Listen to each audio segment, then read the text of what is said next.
D'après certains biographes, Lully aurait composé un premier Te Deum en 1660. Rien n'est moins sûr, en tout cas, il a composé un Jubilate Deo, et c'est l'occasion pour nous d'aborder la musique sacrée. À l'époque baroque, la musique religieuse consiste principalement en l'écriture de motets. Ce sont des compositions généralement à plusieurs voix, sur un texte latin, et faisant appel notamment aux techniques de contrepoint. Qu'est-ce que le Te Deum ? Le titre est une abréviation de l'expression Te Deum Laudamus, Dieu nous te louons. Et il s'agit d'une prière que l'on chantait depuis le Moyen-Âge, le dimanche et certains jours de fête. Notez que le Te Deum est depuis l'origine utilisé également comme chant pour des occasions festives, comme les processions ou les victoires. Le Te Deum reflète donc bien le compromis esthétique que l'on trouve dans la musique religieuse à cette époque. Il s'agit d'une épreuve de force entre royauté française et puissance spirituelle de Rome. Il y a donc bien une dimension politique dans les Te Deum, comme dans celui de Charpentier, qui fête une victoire de Louis XIV entre 1690 et 1693.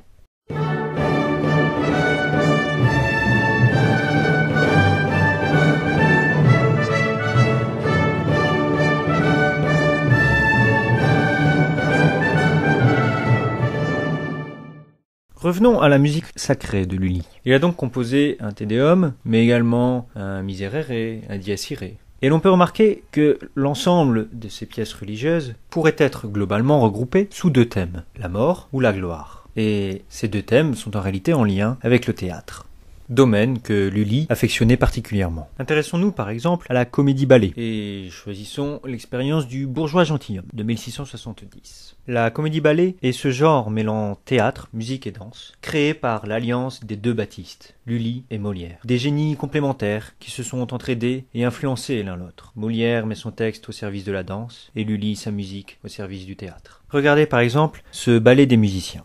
Nous sommes dans la maison de Monsieur Jourdain, un bourgeois de Paris qui a engagé plusieurs maîtres afin de devenir homme de qualité. Et à la fin du premier acte, le maître à danser de M. Jourdain lui présente la danse qu'il a préparée. Un extrait qui nous montre l'attrait pour la diversité et les contrastes typiques de l'époque baroque. Voici pour mon affaire un petit essai des plus beaux mouvements et des plus belles attitudes dont une danse puisse être variée. Sont encore des bergers. C'est ce qu'il vous plaira. Allons. Gravement.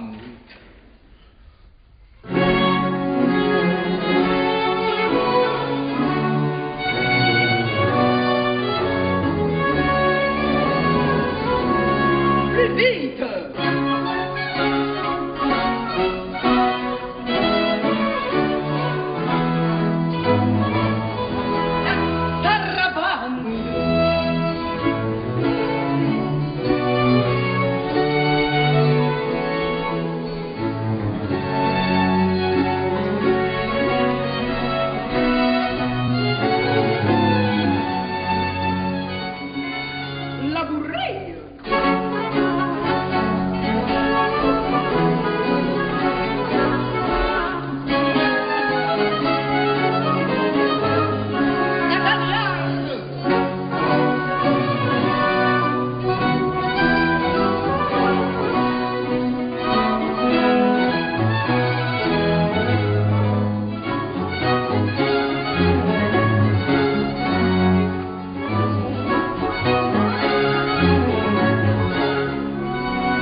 La canarie.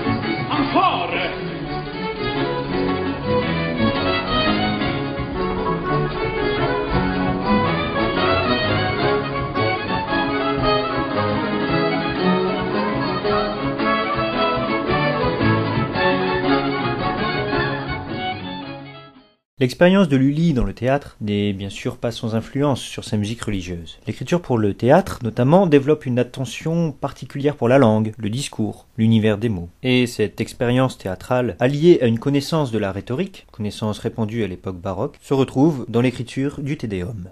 Qu'est-ce que la rhétorique ? Ce terme, à rapprocher du grec orateur, signifie l'art de bien parler, l'art de persuader, ainsi que la technique de la mise en œuvre des moyens d'expression, notamment par la composition et les figures.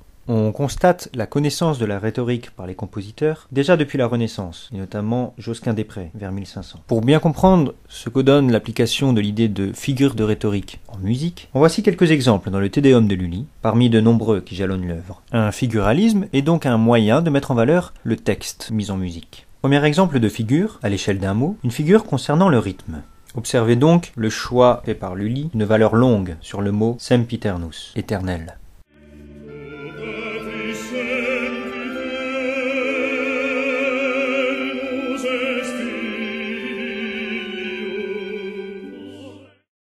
Autre exemple, de figure mélodique à présent, le mélisme ascendant sur les mots gloria et regna.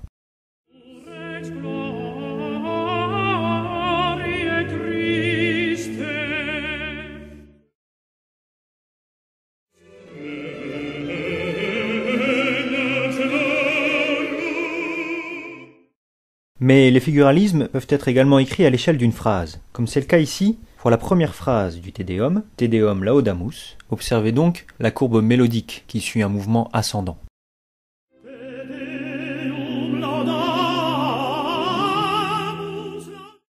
Autre figure courante à l'époque, le chromatisme, qui va évoquer la souffrance, la douleur, la confession, le repentir, comme c'est le cas ici sur Miserere Nostri Domine. Prends pitié de nous, Seigneur.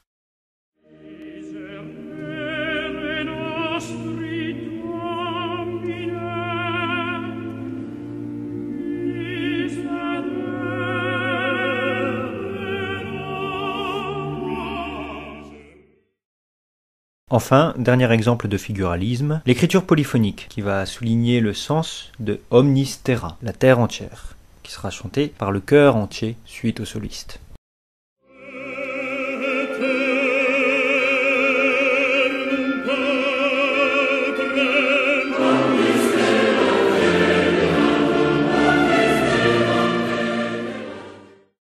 Notez que le discours en musique sera sujet à réflexion pour Lully tout au long de sa vie. De la comédie-ballet, il se tournera peu à peu vers l'opéra, ou plus exactement la tragédie lyrique. Et les passages parlés deviennent alors parlés chantés, selon le terme consacré. Et Lully créera notamment le récitatif à la française.